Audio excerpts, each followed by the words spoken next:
ഞാൻ സെൻസസ് എടുക്കാൻ വേണ്ടി വന്നതാണ്, ജാതി സെൻസസ്. അറിയാം. എനിക്കിവിടെ ടിവിയും ഫ്രിഡ്ജും വാഷിംഗ് മെഷീനും അവനും പിന്നെ പട്ടുസാരിയും ഒക്കെ ഉണ്ട് സാറേ. അപ്പത്തെ വീട്ടിൽ അവളില്ലേ, അവൾക്കിതൊന്നുമില്ല. എല്ലാം വെറുതെ പറയണതാ. ഇതൊക്കെ എന്തിനാ നിങ്ങൾ ആദ്യം പറഞ്ഞത്? ചോദിക്കുമ്പോ പറഞ്ഞാൽ മതിയല്ലോ. ഭർത്താവ് എവിടെയാണ്? അകത്താ സാറേ. ഭർത്താവ് അകത്തിരിക്കുകയാണോ? പുറത്തേക്ക് വിളിക്ക്. അയ്യോ, ആകത്തല്ല, ജയിലില്ല. അയ്യോ, പാവായിരുന്നു. രണ്ടുപേരെ കൊന്നു, അത്രേ ഉള്ളൂ. ഇപ്പൊ 7 വർഷമായി അവിടെയാ. അതെയോ? ഈ വീട്ടില് നിങ്ങൾ ഒറ്റയ്ക്കാ താമസം?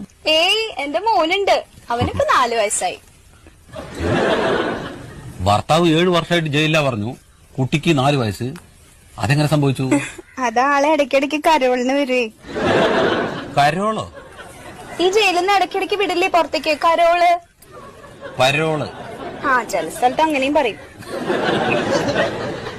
ശരി, പേര്? വത്സല.